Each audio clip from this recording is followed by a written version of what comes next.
RFM Matin, il est 7h, voici le journal Ismaïla Kamara, bonjour. Bonjour Babacar Fall.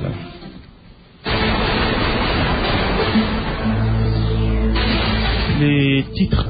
2000 femmes meurent par an en donnant la vie. Constat fait par les autorités sanitaires à Thiès. Elles tirent la sonnette d'alarme. Poukham, dans la région de Fatick. Sa case de santé n'a ni infirmier ni électricité. Son état laisse à désirer. Les populations n'en peuvent plus. 25 milliards, c'est ce dont a besoin l'ADM pour démarrer la phase 2 de son projet. Celle-ci concerne l'assainissement de toutes les zones inondées de Dakar et sa banlieue. Les contrats de stage au menu du focus du jour. Le nouveau code du travail permet la rémunération des stagiaires, mais tout le monde n'est pas concerné par cette mesure. Babacar Fall. Seconde partie de cette édition, le journal des sports présenté par Youssouf Boudian. À suivre le dossier du jour, dossier Mantouré. Et puis dans une vingtaine de minutes, la revue de presse de Mohamed Ali Mouba. RFM Matin, merci d'écouter le journal.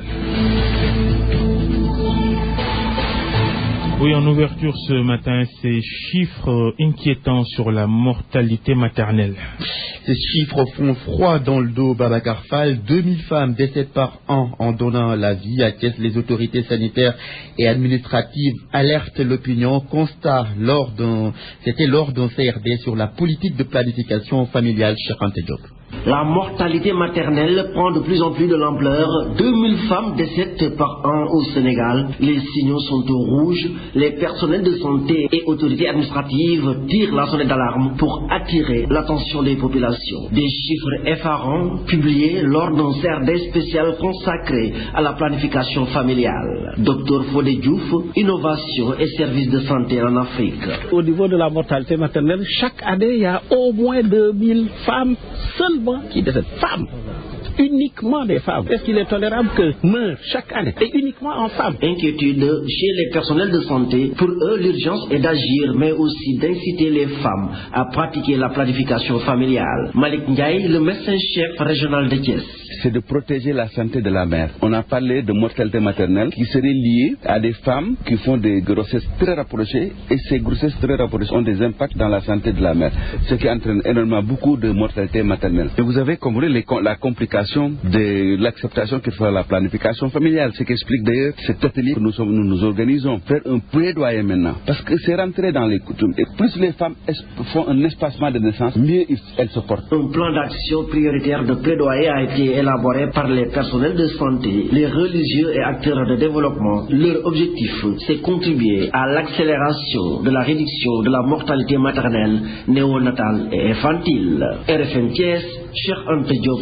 Rendons-nous à Poukham, Diaum. Ce village est situé à quelques encablures de Fatick. Son unique case de santé est dans un état piteux. Elle n'a ni électricité ni infirmier. La rupture de médicaments y est fréquente. Aminata Goudiaby a fait un tour reportage. Cette case de santé de Poukham, selon les populations, a été construite par une ONG en 2006. Depuis lors, ce sont des matrones formées sur le tas et des agents de santé communautaires qui assurent les consultations. On n'y a jamais affecté d'infirmiers. Selvi Diouf est l'une des matrones. Nous n'avons pas d'infirmiers, nous n'avons pas d'ASC. On avait une ASC, mais elle a laissé. Nous sommes deux matrones depuis 2006. On n'a jamais vu d'infirmier ici. C'est moi seule qui est là-bas. Et moi, je n'ai pas eu de salaire. Hein. Je travaille comme ça, volontairement comme ça, bénévole. La structure ne dispose pas non plus d'électricité. La fourniture en eau est limitée et les ruptures de médicaments sont fréquentes. Une situation difficile d'après Selvi Diouf. Il n'y a pas de médicaments, il n'y a pas de lumière. Les robinets sont toujours coupés. J'emploie des bougies. Oui. C'est des risques. C'est des risques. Moi, faire un accouchement sans lumière, c'est des risques. Quand je fais l'accouchement, je fais l'ordonnance et on va l'acheter à Fatick. Souvent, quand les accouchements sont compliqués, je les fais. Les habitants de Poukham, ce village non loin de la commune de Fatick, réclament la réfection de cette structure de santé qui devient vétuste avec le temps, ou mieux, l'érection de la case en poste de santé. Aminata Goudiaby, Fatick RFM.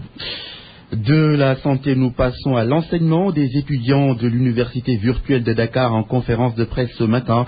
C'est pour définir leur plan d'action face à leurs mauvaises conditions d'études. D'après eux, celles-ci ne favorisent pas leur réussite dans les études. Ils réclament aussi l'accès à la connexion Internet pour suivre leurs cours. Leur chargé de la communication, Mansour Diallo, avec Jo Maron. Ce que nous voulons, c'est que la connexion soit gratuite. parce que l'État qui a créé cette université doit maintenant faire de sorte que les étudiants se connectent sans payer aucun franc. Mais depuis quelque temps, nous payons les connectivités à travers nos bourses. Maintenant, c'est ce qu'on ne peut plus supporter. Parce que nous sommes des étudiants dans une université publique et nos autres camarades qui sont dans les autres universités, leur matière première de travail, ce sont les amphis. On ne les demande pas de payer ou bien d'acheter des tickets pour entrer dans les amphis. À part ce point, il y a également la question des bourses. La question des bourses, parce que tout étudiant dans une université publique qui passe en deuxième année, on augmente automatiquement le taux. Là, l'augmentation de taux n'est pas un problème. Mais si l'étudiant valide une année, si l'étudiant était en licence 1 et qu'il valide une année, il doit recevoir un rappel des mois précédents de l'année de validation. Maintenant, à l'US, on nous parle, on dit au niveau de la direction des bourses, on ne peut pas recevoir ce rappel-là parce que nous avons tardivement terminé. Alors, nous sommes dit que c'est un droit et ça nous appartient, ça nous revient de droit. Donc, puisque aussi c'est une université nouvelle, il faut que ces autorités-là comprennent qu'il faut à chaque situation exceptionnelle quand même des mesures exceptionnelles. Donc, il ne faut pas nous considérer comme les autres universités qui sont là depuis longtemps et qui terminent toujours à temps. Mansour Diallo, chargé de la communication des étudiants de l'université virtuelle de Dakar qui sont en conférence de presse ce matin. Le bouclage du projet en question, l'agence de développement municipal cherche financement et elle a besoin de 25 milliards francs CFA pour réaliser la phase 2 du projet. Celle-ci va être consacrée à l'assainissement des zones inondées de Dakar et sa banlieue. Cher Issa Sall est le directeur général de l'ADM. Il est au micro de Salif Sow. Pour la phase 2, nous avons besoin de 25 milliards pour la phase 2. Mais ça, c'est toujours dans le cadre des villes de Pikine, Guédiawaye. Pour Diamniadio, c'est le financement additionnel qui est présentement disponible, a pris en charge pour Diamniadio et Saint-Louis. Donc, mais pour le gap qui existe, c'est 25 milliards. Ça va nous permettre de couvrir le reste de Kermassar et Malika.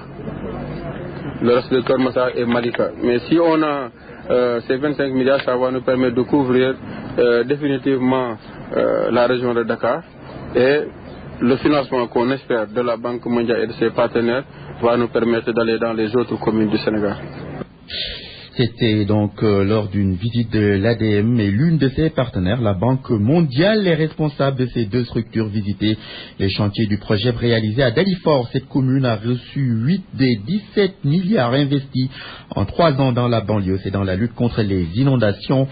7h08, vous écoutez le journal sur RFM et c'est une bonne idée.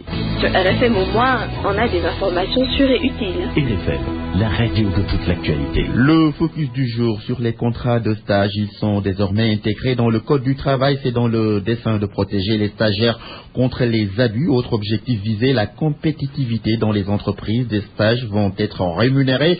Mais quels sont les stagiaires visés par cette nouvelle disposition du Code du travail? La réponse du directeur du travail au ministère du Travail. Karim Sissé est interrogé par Georges Détido. Ce type de stage-là vise les jeunes diplômés. Pour que l'on puisse bénéficier de ce contrat de stage, il faudrait qu'on soit âgé de 16 ans au moins et titulaire d'un diplôme d'enseignement général moyen, d'un diplôme de la formation professionnelle et technique, ou d'un titre professionnel, ou d'un diplôme de l'enseignement supérieur. Donc c'est un contrat de stage destiné à la promotion de l'emploi des diplômés, et notamment des jeunes diplômés, des différents ordres d'enseignement que je viens d'énumérer. Il faut rappeler l'objectif de ce nouveau contrat de stage qui a été institué dans le Code du travail et qui renvoie à 4 types notamment.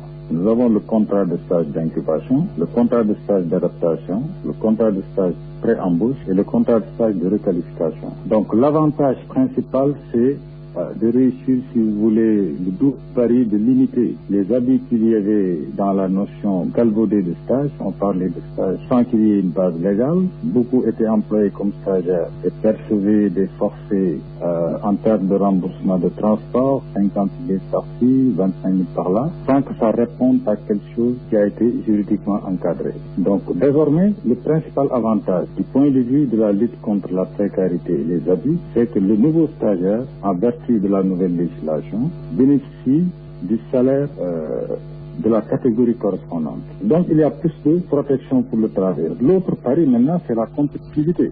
Les étudiants des écoles et instituts de formation souscrivent à cette nouvelle disposition du Code du travail. Ils estiment que celle-ci va mettre fin aux abus et à la précarité des stagiaires. N'empêche, ces étudiants demandent aux employeurs de respecter cette nouvelle législation. Barthélémy Ngom est allé à leur rencontre. Reportage. Passage obligé dans le parcours d'un étudiant, le stage en entreprise permet d'acquérir des compétences et d'entrer dans une entreprise par la petite porte.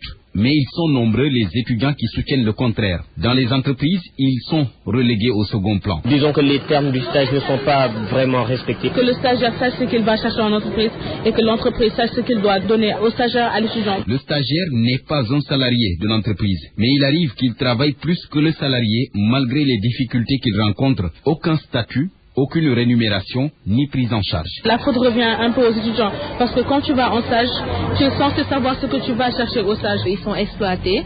Vous allez voir un étudiant qui part faire un stage, par exemple, de découverte d'entreprise, et donc il est là soit à photocopier, ou bien à aller chercher du café, etc. Alors, les autorités ont donc décidé de prendre le taureau par les cornes pour changer la donne. C'est ainsi qu'une nouvelle législation sur le stage a été adoptée au Sénégal.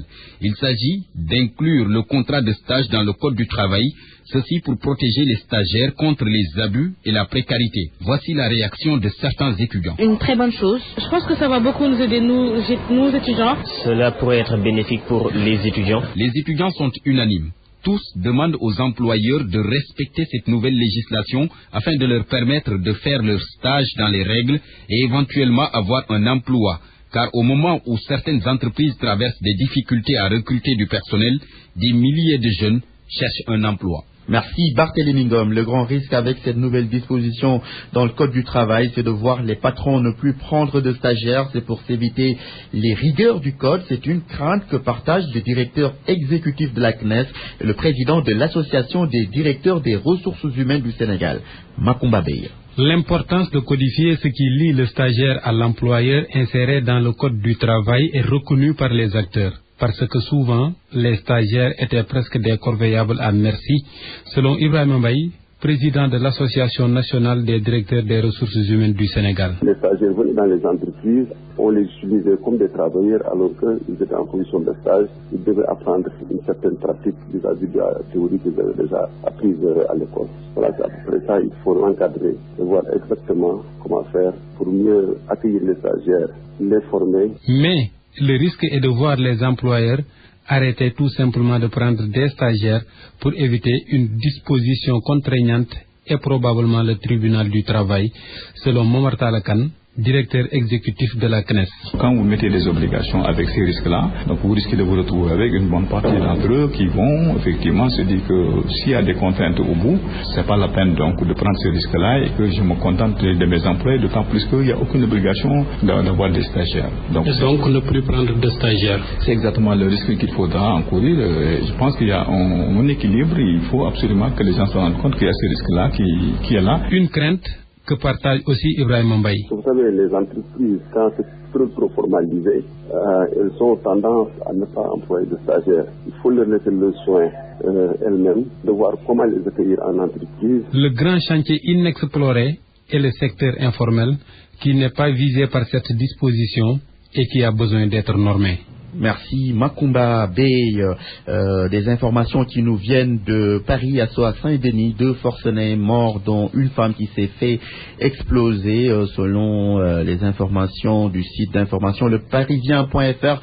Ce sont 2 hommes qui seraient recherchés mercredi tôt le matin. La sous-direction antiterroriste de la police judiciaire et les forces policières d'intervention du RAID ont lancé une opération dans cette ville de Saint-Denis dans le cadre de l'enquête sur les attentats. Le quartier a été bouclé et plusieurs coups de feu ont été entendus par intermittence. Pendant près d'une heure, des policiers ont été blessés lors de l'assaut 7h14 de la suite de ce journal avec Babacar Fall. Oui, et cette opération de la police française s'est terminée. Les 5 présumés terroristes abattus selon les dernières informations. Affaire à suivre sur RFM.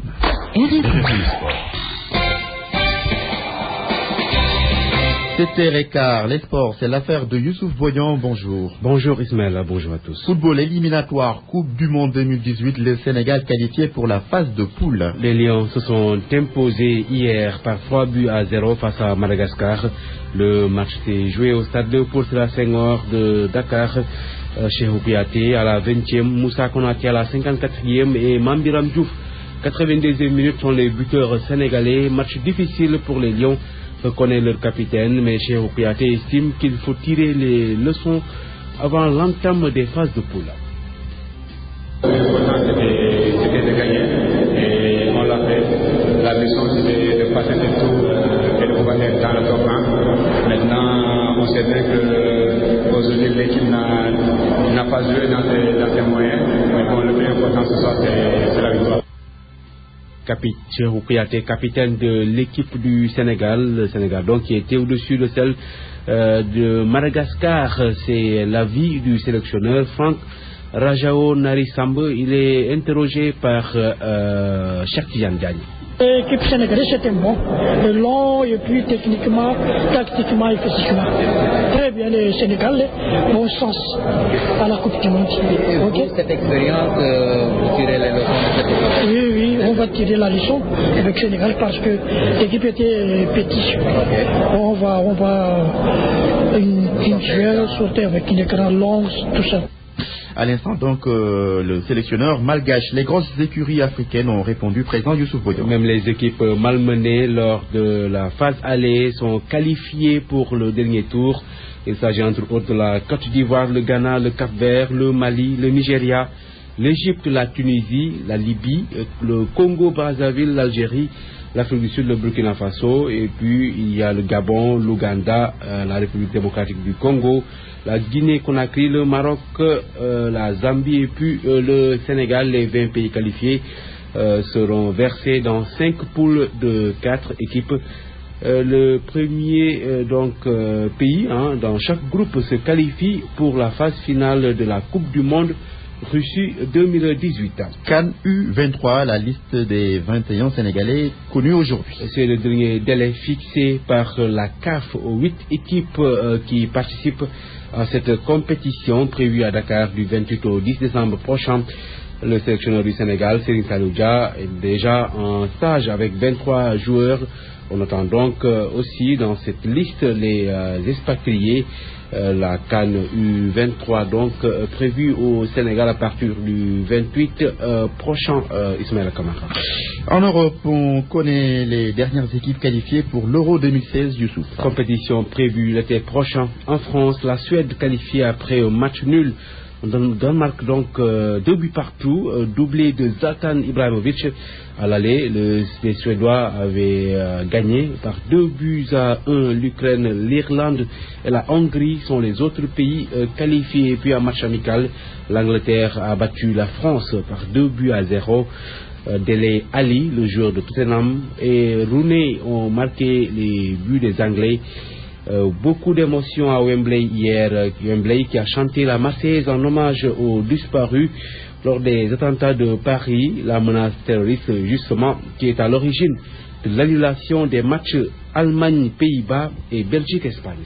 Merci Youssouf Boyan pour cette page complète des sports.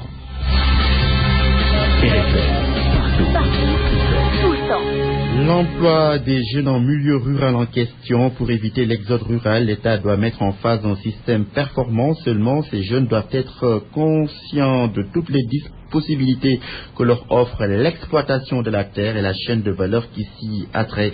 C'est le dossier économie du mercredi. Il est signé Mantouré. Beaucoup plus d'emplois décents en zone rurale sont nécessaires pour réduire l'insécurité alimentaire et la pauvreté rurale. Les personnes pauvres dépendent du revenu de leur travail puisqu'il s'agit bien souvent de leur seul actif. Si les emplois ruraux sont rares ou s'ils ne produisent pas un revenu suffisant, l'emploi ne permettra ni l'autonomisation ni la création des moyens d'existence durable. Mais déjà, faudrait que l'environnement soit propice. Amadou Lamine Dieng, le directeur général de l'ANPEJ. Je pense qu'aujourd'hui, énormément d'initiatives sont en train d'être prises par le gouvernement dans le domaine de la formation, dans le domaine de l'accès à la terre, dans le domaine du financement, dans le domaine des facilitations fiscales pour vraiment encourager encourager les jeunes à aller dans le secteur agricole. L'Organisation des Nations Unies pour l'alimentation et l'agriculture parle de stratégie d'accompagnement.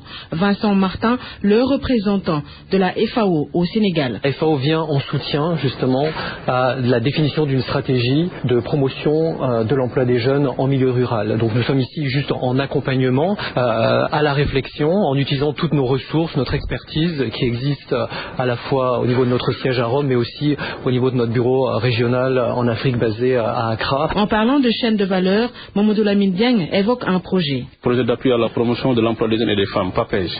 C'est un projet qui intervient sur toute la chaîne de valeur agricole, de la production à la commercialisation, en passant par les instruments de conservation et de transformation. Avec tous ces efforts, il faudrait d'abord que ces jeunes soient conscients de l'importance de cette chaîne de valeur, qu'ils considèrent souvent comme des emplois de bas de gamme, pas faits pour eux. Et pourtant, Mam Kharid Dieng, 39 ans, spécialisé en banque finance, a construit sa richesse à partir du noyau du fruit de baobab. Le métier que j'exerce est absolument différent de ce que j'ai appris, qu'on ne finit jamais d'apprendre. Oui, effectivement, nous avons commencé avec des noyaux de baobab qu'on jetait, on a remarqué que de ces noyaux-là, on pouvait sortir quelque chose avec une très forte valeur ajoutée. L'exemple que j'aime à donner, c'est le noyau de la mangue. Quand il y a des mangues, ça pourrit, alors que le kilo de beurre de mangue, fabriqué à partir du noyau de mangue, est vendu $23 le kilo aux États-Unis. Donc il y a des choses à faire. Et quand je dis que l'agriculture est sexy, effectivement, on ne parle pas seulement d'aller à la terre, mais c'est en fait exploiter toute la chaîne de valeur agricole, créer des métiers qui ne sont pas des métiers standards. Les marchés du travail ruraux se caractérisent par une forte prévalence de l'informel, par l'exercice d'emplois multiples ou occasionnels et par l'omniprésence d'inégalités entre les sexes et entre les âges. Souvent, les conditions de travail y sont dangereuses, la législation du travail peu appliquée et l'accès à la protection sociale limité. Les jeunes ruraux étant de plus en plus mobiles, la petite agriculture doit être assez attrayante pour qu'ils restent concernés et pour qu'ils ne tournent pas le dos à l'agriculture.